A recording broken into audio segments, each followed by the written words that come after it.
हम बाहर खड़े होकर के दर्शन करते हैं। पद्म पुराणकार बताते हैं पवित्रारोपण के विधान में, पवित्रा जो आरोपण करते हैं ठाकुर जी के श्रीकंठ में, उनको जो फल प्राप्त होता है वही फल दर्शन में भी है।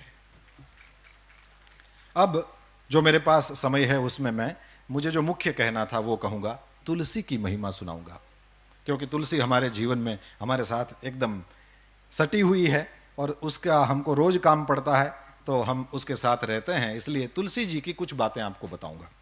लिखा है शंकर भगवान के मुख से ये तुलसी महिमा बताई गई पद्म पुराण में। लिखा है कि तुलसी का महात्म्य भर सुन लेने से जन्म मृत्यु के चक्कर से हम छूट जाते हैं। जन्म से लेकर मृत्यु तक पर्यंत जितने भी पाप हुए हों केवल तुलसी महात्म्य सुनने से नष्ट हो जाते हैं। सुनिए, लिखा है तुलसी का पत्ता, फूल, मूल, शाखा, छाल, तना और मिट्टी आदि सभी पावन है। तुलसी संभवम सर्वम पावनम मृत्तिकादिकम। जो तुलसी काष्ठ का चंदन श्री कृष्ण को अर्पण करता और उनके श्री विग्रह में भक्ति पूर्वक लगाता है वो सदा श्री हरि के समीप रमण करता है। यही हरिचंदन है। तुलसी का काष्ठ भी चंदन काष्ठ की तरह घिसा जा सकता है, यही सर्वांगे हरिचंदनम है, इसी को हरिचंदन। तुलसी का काष्ठ इसमें घिस दो, हो गया हरिचंदन, या तुलसी का पत्ता उसमें घिस दिया, हो गया हरिचंदन। ये ठाकुर जी को धराया जाए। जो तुलसी काष्ठ की आग से, तुलसी की जो सूखी लकड़ियां हैं उसको ऐसे ही कचरा समझकर फेंक न दें, इसका भी उपयोग है। लिखा है जो तुलसी काष्ठ की आग से भगवान के लिए दीप जलाए, तो कान खोलकर सुनिए, उसको 10 करोड़ दीप दान का फल मिलता है। जो ब्राह्मण तुलसी काष्ठ की अग्नि में हवन करते हैं उन्हें एक एक सिक्त अर्थात भात के दाने में अथवा एक एक तिल में अग्निष्टोम यज्ञ का फल मिलता है, जिस यज्ञ के कुंड में तुलसी का एक छोटा सा काष्ठ डाल दिया जाए। फिर लिखा है तुलसी की लकड़ी की आंच से तैयार किए हुए नैवेद्य का थोड़ा सा भी अन्न भगवान केशव को अर्पण किया जाए तो वो मेरु के समान अन्नदान का फल देने वाला होता है।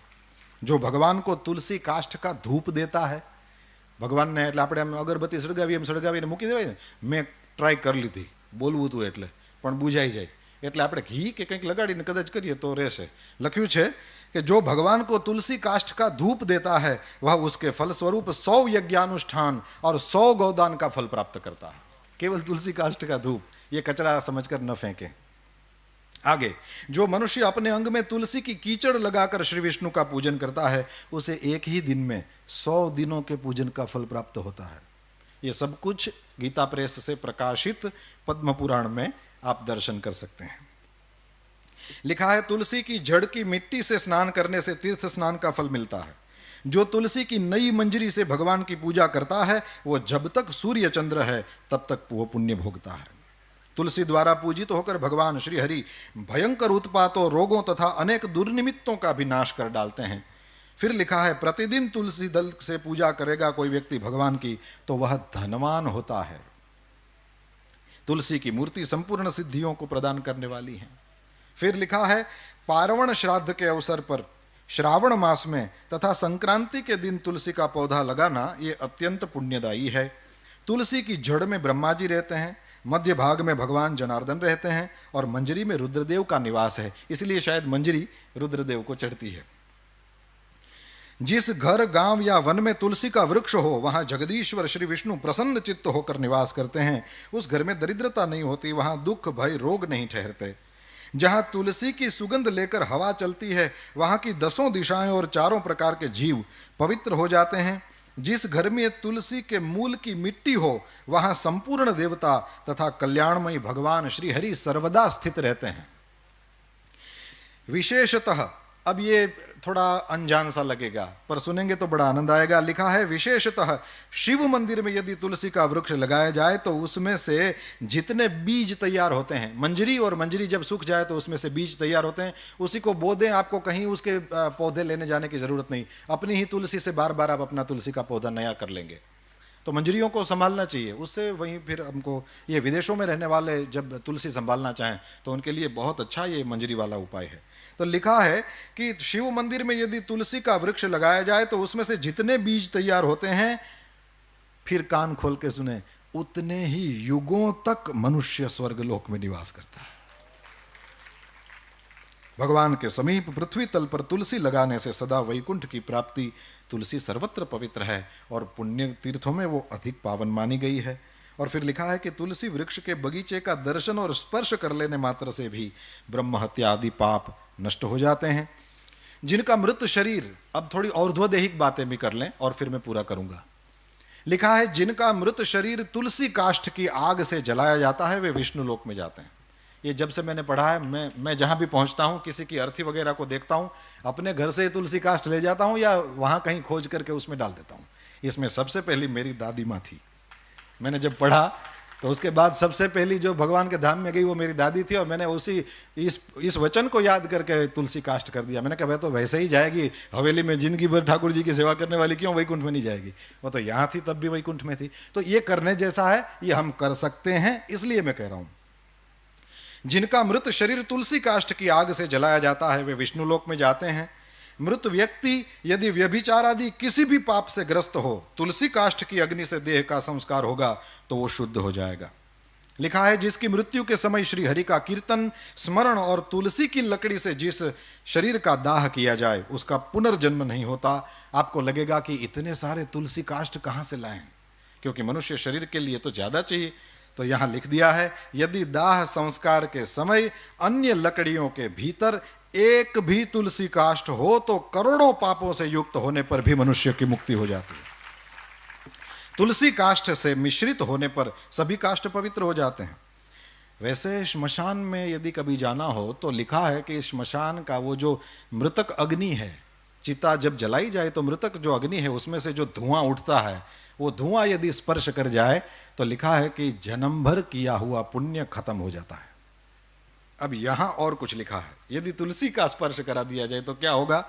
लिखा है जिस अग्निशाला या श्मशान में घी के साथ तुलसी काष्ठ की अग्नि प्रज्वलित होती है वहां जाने से मनुष्यों का पातक भस्म हो जाता है।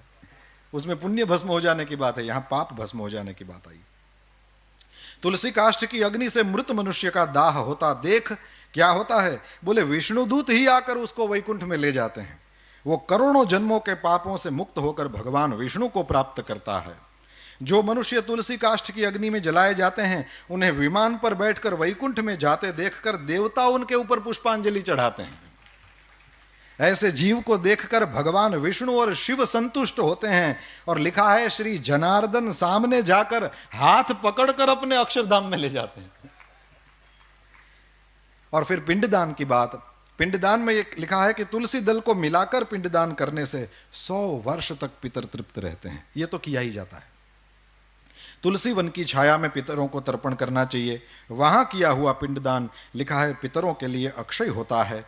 और 260वां अध्याय, इसमें समुद्र मंथन की कथा है, और समुद्र मंथन की कथा में नई बात लिखा है महालक्ष्मी जी प्रकट हुई, फिर चंद्रमा प्रकट हुए, और पद्म पुराण का वचन है कि चंद्रमा प्रकट हुए जो हम सबके मामा हैं।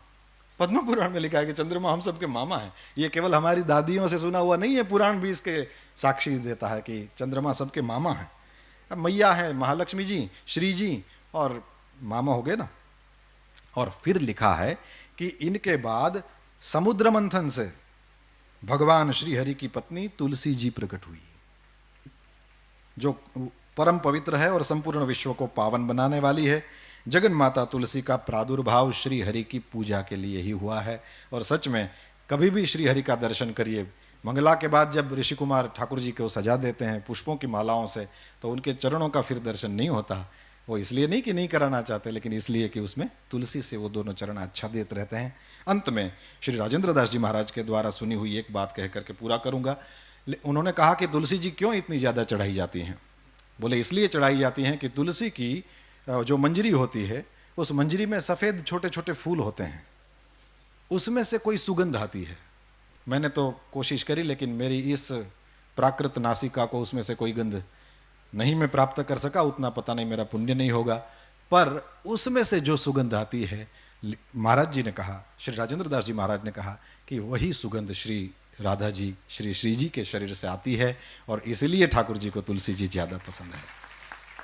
हम सब ऋषि कुमारों को यहाँ पुराण प्रवचन के लिए अवसर दिया गया। इसके लिए अवसर के प्रदाता करुणा निधान पूज्य भाई श्री के चरणों में हम सब ऋषि कुमारों की ओर से बार बार दंडवत प्रणाम करता हूँ। आप सब ने बड़े प्रेम से सुना, इसलिए हम सब ऋषि कुमार आपके आभारी हैं। कृतज्ञता पूर्वक पुनः पुनः पूज्य भाई श्री के चरणों में प्रणाम। पूज्य